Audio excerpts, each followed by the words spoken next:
Well, the Cuban government has just come out with an announcement of how the country is in mourning.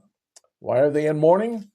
Because they said 32 of their men, their police officers and military, were killed in Nicaragua this past weekend. 32, they said, were killed. Now, here's something you need to know about. Nicolas Maduro's bodyguards and police and intelligence force was not made up of Nicaraguans. It was made up of Cubans. That's right. Maduro did not trust the Nicaraguans because he became a dictator. And a dictator of people, well, normally the people don't like that because you weren't properly elected and you're not the one they wanted because the person they did elect, well, he had thrown under the bus, relatively speaking, and he took over and he became the dictator in charge. After all, we had Hugo Chavez. Hugo Chavez picked him, one of his staff members, to be the next dictator. That's what happened. So, when the attack the United States did on to bring Mr.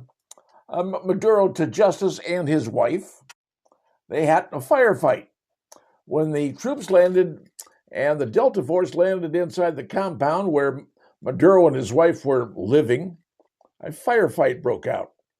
And the U.S. responded in the firefight, resulting in the deaths of 32 Cuban officers and men. Now, Cuba is very upset about this, correct? They're concerned. Well, here's something you have to understand. What was going on in the country of Venezuela was other countries were heavily and deeply involved in Venezuela. And you're understanding why they're very concerned about what was going on. And who are the countries? Well, Cuba. Cuba was giving folks in Venezuela medical stuff, doctors, medical teams. That was the trade-off going on. And Venezuela was giving Cuba oil, which is what they needed. China has spent $60 billion giving out money, so the Maduro regime had money to work with, and yet the populace was living on nothing. Do you know the populace of Venezuela actually was forced to break into the Venezuela zoo and kill and eat some of the animals? That actually happened.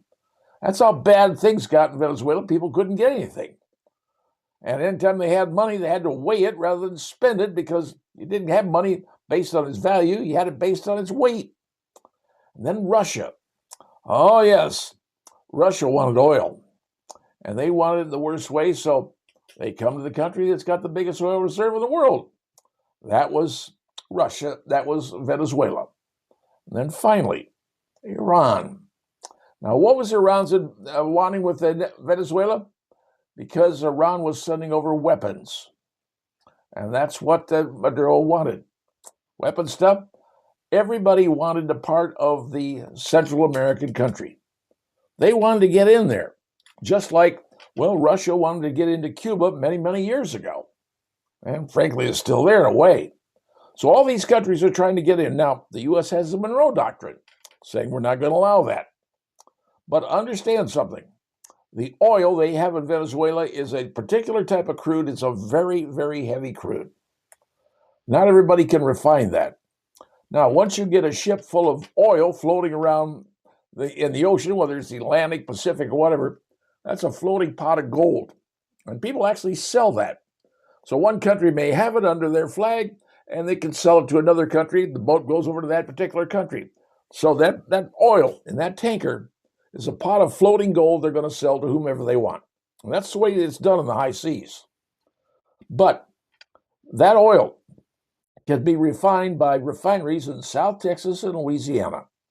That type of oil can be refined in the United States. Will it be? Well, that all depends. Remember back 20, 25 years ago, the oil companies went down to Venezuela and started doing some exploring to find out if they had oil. Sure enough, they did. And Chevron and a bunch of major companies went in and built up huge drilling apparatus, all kinds of situations to bring the oil up out of the ground to be able to ship it and utilize it. Well, ultimately, the government of Venezuela, namely through Chavez and ultimately Maduro, decided, we don't like the idea. We're going to nationalize this, and we're going to take all the equipment they have, and we're going to use the oil for ourselves. And they went back in, and about 20 years ago, nationalized and took everything over. All the oil company stuff took it over. Well, the oil companies went to the international courts, sued, and they were given an award of money. Well, it was never paid. Nicaragua had never paid a dime on those awards the international courts gave and put against Nicaragua, so they didn't pay.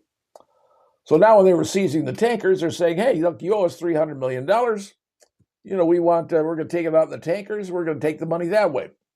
Well, that's what they were doing. But now, well, if you looked at the videos and seeing what's going on in the country of Venezuela, the populace is going crazy down there, partying, enjoying themselves. I mean, the yelling and screaming, folks, you just look at it. Just watch what they're doing. If you take a look at the Venezuelan community in South Florida and Doral, they are thrilled. A dictator has been eliminated. And maybe, just maybe, they can go back to being a regular country. Now, the president said, we're going to be in there until we, get things sorted out. Well, let me remind you something. When the United States beat Japan in World War II, we occupied Japan for a length of time till we were sure they had a decent government and we could back out and they had a good constitution. Once they had a constitution set up and a government in place, not a hierarchy, not a monarchy, not a kings or whatever, an elected government, we backed out of the country of Japan and said, okay, you're on your own, you're going to run it yourself. We occupied Japan after World War II until they built a constitution and elected a decent government. Now, Trump says we're gonna be in there until they get something figured out. They know who's running the country. Now, right now, they got a vice president who says she's in charge.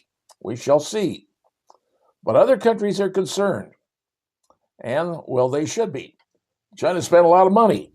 Iran, they probably want stuff also. Oil. Everybody wants oil from Venezuela. And Cuba's got to have the oil, or they're in trouble. So has the apple cart been set up worldwide because of what we did, getting Maduro out? You can argue that. But I can tell you this. What happened? And those 32 Cubans who were killed, they got in a firefight with the Americans. You want a cha-cha? They want a cha-cha. As a result, they are dead. All the Americans are alive. Maduro's in court. And where that's going to go, that's going to be a very interesting story because he's got a lot in his head. Will he spill any of it? Or will he suddenly commit suicide? One only knows. But now you know. And that's what you know.